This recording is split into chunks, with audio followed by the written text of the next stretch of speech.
आज हम लेके आए हैं दोस्तों आपके लिए third generation of all new Honda amaze. ये जो गाड़ी है ये होंडा ने लॉन्च की थी सब 4 मीटर सेडान सेगमेंट में, जिसमें कि आपके पास मारुति की डिजायर भी उसी सेगमेंट में आती है। तो उसके कंपटीशन में अगर कोई गाड़ी सबसे ज़्यादा सेल हुई है, सबसे ज़्यादा बिकी है, तो वो है होंडा अमेज। और अब इस नया जो फेसलिफ्ट है इस गाड़ी का, उसमें होंडा ने अपनी जो एलिवेट गाड़ी है उसका भी टच देने की कोशिश की है, होंडा सिटी का भी टच देने की कोशिश की है।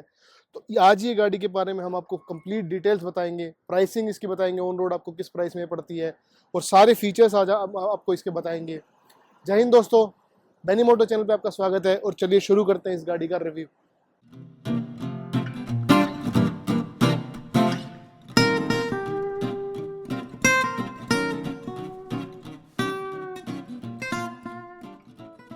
तो अभी बात करते हैं दोस्तों गाड़ी की चाबी की। जो होंडा अमेज की जो बेस वेरिएंट की चाबी है वो कुछ इस तरीके से दी गई है। स्मार्ट की आपको इसमें नहीं मिलती है, लेकिन आपको बटन्स जो आपके लॉक अनलॉक के लिए वो यहाँ पे दिए गए हैं। यहाँ पे फ्लिप वगैरह भी आपको कुछ नहीं मिलेगा, नॉर्मल की मिलेगी। पीछे आपको जो होंडा का लोगो है वो दिया गया है। अगर आप यहाँ पे देखेंगे तो ये लॉक का बटन दिया गया है, यहाँ पे अनलॉक का बटन दिया गया है, और एक बटन आपको जो बूट ओपन करने के लिए है वो यहाँ पे आपको इस तरीके से दिया गया है। फ्रंट जो लुक है उसको बताने से पहले हम आपको बताना चाहेंगे कि ये जो वेरिएंट है ये हमारे पास बेस वेरिएंट है होंडा अमेज का, जिसको वी नाम दिया गया है होंडा की तरफ से। और इसमें भी अगर आप देखेंगे तो बेस वेरिएंट की आपको सिर्फ एक जगह से पता चलेगा कि ये बेस वेरिएंट है, वरना आपको कहीं से पता भी नहीं चलेगा। जैसा कि अब हम आपको बताते हैं। सबसे पहले तो जो आप ये पूरा हाउसिंग देखिएगा, जो आपका हेडलाइट का हाउसिंग है, इसमें आपको ऊपर जो इंडिकेटर्स ब्लिंक हो रहे हैं ये आपको डीआरएल्स में ही इंटीग्रेटेड है। जी हाँ, आपको बेस वेरिएंट से ही डीआरएल प्रोवाइड किया गया है इस गाड़ी में। उसके नीचे अगर आप देखेंगे तो एलईडी हेडलाइट्स दी गई हैं, स्क्वेयर्ड एलईडी हेडलाइट्स। और जो नेक्स्ट चीज है वो यहाँ पे आप देखेंगे जो हनीकॉम की पूरी ग्रिल है, मैसिव ग्रिल। तो ये जो दो चीजें हैं ये आपको होंडा ने जो इसमें लगाई गई ये इलेवेट से थोड़ा सा इंस्पायर हो गई, इस चीज गाड़ी में यूज की गई है। उसके अगर आप देखेंगे तो ये क्रोम जो टच यहाँ पे ऊपर दिया गया है, अगर आप देखेंगे तो आपको पता कहाँ से चलेगा, फॉग लैंप से। फॉग लैंप इस जो वेरिएंट है इसमें आपको प्रोवाइड नहीं किए जाते हैं। तो फ्रंट से गाड़ी का लुक थोड़ा सा बॉक्सी और बढ़िया बढ़िया लुक निकल के आता है, जिससे लगता है कि हाँ ये थोड़ी सी प्रीमियम गाड़ी है। पहले अंदर जाने से पहले हम बात करते हैं एक बार ड्राइवर साइड का जो पूरा पैनल है, जो डोर पैनल है उसकी एक बार हम बात कर लेते हैं। तो ये भी आपको थोड़ा सिटी से जो है वो इंस्पायर्ड आपको लगेगा। आप पूरा पैनल देखेंगे तो आपको डुअल टोन कलर में पूरा पैनल दिया गया है। यहाँ पे आपको बेज कलर दिया गया है और आपको ब्लैक प्लास्टिक यूज किया गया है। और देखते ही मैं आपको बता सकता हूँ जो प्लास्टिक क्वालिटी है वो इस प्राइस सेगमेंट से बहुत ही ज्यादा अपलिफ्टेड प्लास्टिक क्वालिटी आपको लगेगी जो होंडा ने यहाँ पे यूज की है। जैसे डिजायर में या और गाड़ी में इस प्राइस पॉइंट में यूज होता है प्लास्टिक, उससे बहुत ही ज्यादा अच्छा प्लास्टिक यूज किया गया है। अगर हम यहाँ पे देखिए तो यहाँ पे आपको आपका नॉर्मल डोर लीवर आपको दिया गया है, ब्लैक आउट ये पूरा आपको मिलेगा। उसके नीचे अगर आप आएंगे तो आपको ORVM के कंट्रोल्स यहाँ पे दिए गए हैं जो आप यहाँ पे एडजस्ट कर सकते हैं इंटरनली। उसके आगे आपको लॉक अनलॉक का यहाँ पे बटन दिया गया है। फिर आपको आपका जो पावर विंडो की स्विचेस हैं वो दिए गए हैं, और जो ड्राइवर साइड का जो पावर विंडो वो ऑटो अप और ऑटो डाउन के साथ फीचर के साथ आता है। यहाँ पे आपको प्लास्टिक दिया गया है, सॉफ्ट टच मटेरियल आपको यहाँ पे नहीं मिलेगा क्योंकि ये बेस वेरिएंट है। यहाँ पे अगर आप नीचे देखेंगे तो यहाँ पे आपको बोतल होल्डर आपको दिए गए हैं, यहाँ पे आपको जो फाइल होल्डर है वो आपको दिया गया है, यहाँ पे आपको जो स्पीकर ग्रिल है वो आपको प्रोवाइड की गई है। ये दोस्तों हम होंडा अमेज के इंटीरियर में, और इंटीरियर में बैठ के मेरे को बहुत ज़्यादा चेंजेस यहाँ पे नज़र आए हैं। थोड़ा सा अपलिफ्ट और एलिवेट से जो मैं बता रहा हूँ बार बार इस गाड़ी में, वहाँ से इंस्पायर्ड मेरे को ये गाड़ी थोड़ी लगी है। पुरानी जैसे आपने मेरी होंडा अमेज की वीडियो देखी होगी उसका इंटीरियर बहुत अलग था, इसका इंटीरियर में बहुत ज़्यादा चेंजेस है उससे। अगर सबसे पहले अगर हम बात करें तो सीट्स की बात करें, कंफर्ट की बात करें, तो सेम सीट्स यहाँ पे यूज़ की गई हैं। यहाँ पे बस थोड़ी सीट्स की जो विड्थ है वो मेरे को थोड़ी सी कम लगी है, तो जो थोड़ा लंबा सपोर्ट है वो मेरे को थोड़ा कम लगा है। बाकी आप अगर थाई सपोर्ट की बात करेंगे वो भी थोड़ा सा कम ही है, इतना ज़्यादा थाई सपोर्ट यहाँ पे नहीं है। तो इतनी ज़्यादा कंफर्टेबल मैं डिज़ायर के मामले में इन सीट्स को नहीं बोलूँगा। अगर मैं एडजस्टमेंट्स की बात करूँ तो यहाँ पे एडजस्टमेंट आपको दोनों मिलेगी। आपको ये सीट हाइट एडजस्ट भी मिलेगी, इस तरीके से आप देख सकते हैं। और यहाँ पे आप इसकी जो बैक सीट है उसको भी एडजस्ट कर सकते हैं, उसके लिए भी आपको एडजस्टमेंट मिलेगा। अगर हम स्टिचिंग की बात करें तो आपको बेस मॉडल में आपको लेदरेट वगैरह नहीं दिया गया है, बल्कि टॉप मॉडल में भी आपको लेदरेट वगैरह नहीं दिया गया है। तो नॉर्मल आपको फैब्रिक की सीट्स ये दी गई हैं। अगर हम अब राइट साइड में अगर बात करें, पैनल की बात करें, तो यहाँ पे आपको AC वेंट मिलेगा, उसके नीचे आपको बेज कलर का टच मिलेगा। उसके नीचे अगर आप आएंगे तो आपको ट्रैक्शन कंट्रोल का एक बटन दिया गया है। साथ में आपको जो आपका हेडलाइट लेवलर है, स्विच है, वो आपको यहाँ पे दिया गया है। उसके नीचे अगर आप आएंगे तो आपको फ्यूल ओपन करने के लिए आपको साइड में पैनल में आपको एक लीवर दिया गया है। उसके नीचे ही आपको जो आपका हुड ओपन करने के लिए वो लीवर आपको दिया गया है।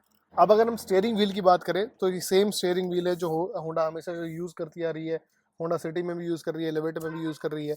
अगर मैं एडजस्टमेंट्स की बात करूँ इस स्टीयरिंग व्हील की, तो ये जो एडजस्टमेंट है यहाँ पे आपको बेस वेरिएंट में टिल्ट एडजस्टमेंट यहाँ पे मिलेगा आपको, कोई भी आपको जो हाइट एडजस्टमेंट स्टीयरिंग व्हील में वहाँ आपको नहीं दिया गया है।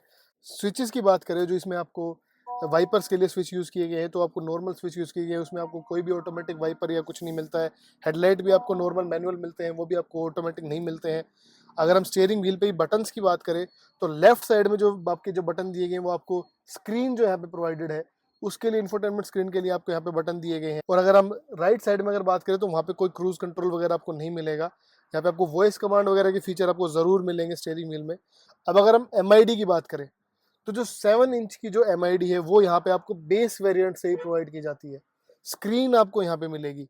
आपको राइट साइड में जो आपका स्पीडोमीटर है वो आपको एनालॉग मिलेगा, लेकिन और बाकी आपको 7 इंच की पूरी स्क्रीन यहाँ पे दी गई है, डिजिटल स्क्रीन यहाँ पे प्रोवाइडेड है। और यही स्क्रीन आपको टॉप वेरिएंट में मिलेगी। तो मतलब हर एक वेरिएंट में, चाहे V वेरिएंट ले रहे हो, VX ले रहे हो, ZX ले रहे हो, सब में आपको सेम स्क्रीन दी गई है, उसमें कोई भी डिफरेंस नहीं है। अब इसमें आपको पूरा आपका सीट बेल्ट रिमाइंडर वगैरह, इसको कंट्रोल करने के लिए आपको जो आप देखेंगे तो यहाँ पे लेफ्ट साइड में आपको पूरा MID कंट्रोल करने के लिए आपको जो बटन है वो यहाँ पे दिए गए हैं। बटन जिसके जो होम बटन है वो आपको स्टीयरिंग व्हील पे ही प्रोवाइडेड है, वहाँ से आप कर सकते हैं। ट्रिप को यहाँ पे सेट कर सकते हैं। इसमें आपको MID में आपको टेकोमीटर यहाँ पे मिलेगा, सेटिंग्स पूरी मिलेंगी, रेंज एंड फ्यूल दिखेगा, speed and time, G meter, seat belt, tyre pressure monitoring system, हर फीचर आपको इस डिस्प्ले के अंदर है वो आपको दिखता रहेगा। अब स्क्रीन की बात करें तो जो स्क्रीन है ये सेम स्क्रीन आपको हर एक वेरिएंट में देखने को मिलेगी, चाहे आप टॉप ले लें चाहे बेस ले लें। सेम 8 इंच की स्क्रीन यहाँ पे आपको दी गई है, जिसमें एंड्रॉयड ऑटो, एप्पल कारप्ले सब कुछ यहाँ पे आपको प्रोवाइडेड है।